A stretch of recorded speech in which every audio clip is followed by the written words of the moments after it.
Now, after my meeting with my accountability partner this morning, I said this could literally be a series, what I'm talking about. Again, being a mindset coach and chef, I work and I teach people from 4 different pillars. So it's faith, focus, food, and fitness.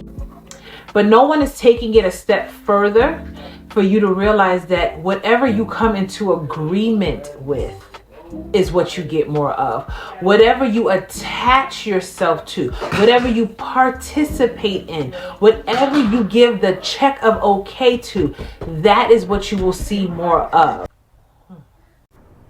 So for the past couple of days, I started to slowly get off track. And immediately, of course, I knew what was happening, because I've said this before in other videos. Disruption follows intention. And it's usually always something that is usually legitimate. So what does this mean? Just because disruption shows up, even if it's a legitimate disruption, you have to ask yourself, are you willing to hinder, delay, stop your momentum because something happened, some situation popped up, some scenario occurred? The reason why I ask that question is because a lot of times when we are in the process of transforming, as you guys should know, I'm on my second round of my 30-day transformation challenge. When you are in the process of transforming, you basically get tested. How committed are you to what you say you really want to do? With the exception of death, right? With the exception of death, as long as you still have breath in your body, what you decide to do and your behavior, your actions, your decisions, they are all indicators of what you truly want. You already have what you want because you did exactly what you needed to do to get here. You have the life you want, you have the experiences you want, you have the relationships you want, you have the weight you want, you have the skin you want, you have the hair you want. You literally have everything you want based on the decisions and the consistent habits you were willing to commit to.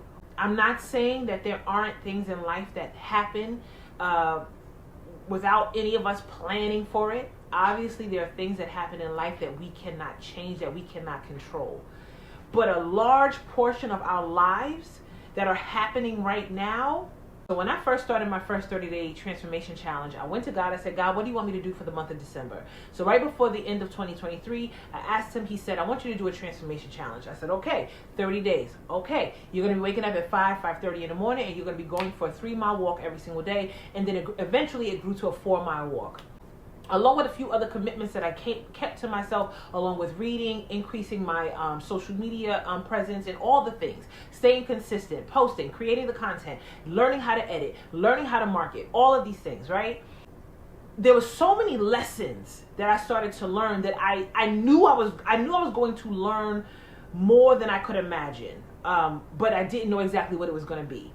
And when I tell you, there were days when I did not want to get up because, again, remember, I'm doing this in December. I live on the East Coast. That means it's cold. That means it's winter.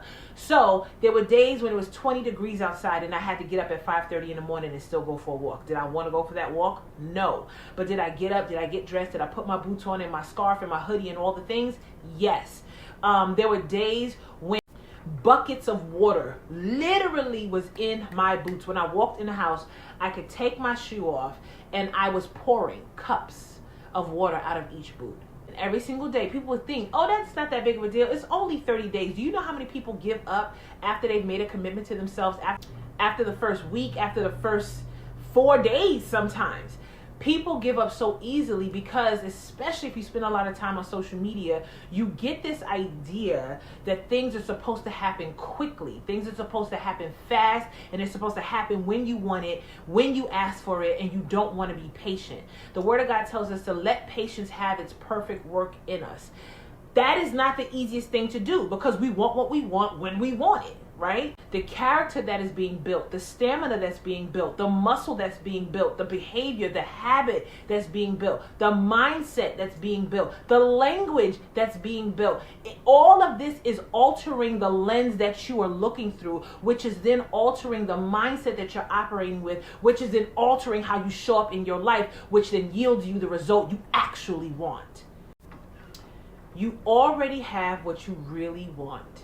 Because if you wanted something different, you would have done what was required to get the different. That statement, let that sit on you, let it sink in, and really chew on that. If you say you want something, and this is the way God showed it to me. Do you know how, all the women on social media say, if he really wanted to, he would. Well, God said to me one day when I was on one of my 3-mile, 4-mile walks, he goes, if you really wanted to, you would. A lot of people are constantly pointing the finger, pointing outside of themselves, blaming everybody else, their circumstance, their situation, the things that they had to do, which, by the way, you can ask me how I know, because I used to do those things.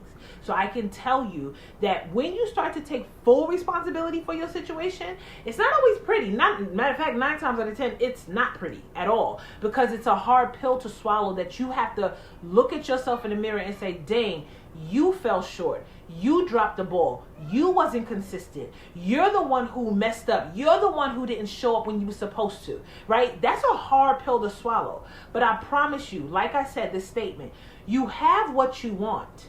Because if you really wanted something different, you would be doing what is required to get the difference. Just remember, be very honest with yourself. If you find yourself making excuses for why you didn't do something, immediately stop yourself, acknowledge that that's what you're doing. Because remember, I said it earlier in the video, disruption follows intention, and the disruption is usually a legitimate disruption, right? If you've struggled with abuse or trauma, that is a legitimate issue, right? But it does not change the fact that at the end of the day, your life is the life that's being affected by this. Your life is the life that's being delayed and held back by these things. It's not the person who caused the trauma or the injury. It's not the person across from you who offended you. It's as much as we don't like the way that sounds, and again, believe me, I know, right? If we can accept that I am where I am because of the choices I've been making, because of the thinking that I've had, because of the language I've had, because of the people I've spent my time with. Once I've accepted that, now I can take full responsibility and say, okay, now I need to turn this thing around. Which direction do I need to go? And when I make a decision and I become decided, I can now move in that direction and then yield the result I really want and no longer make excuses.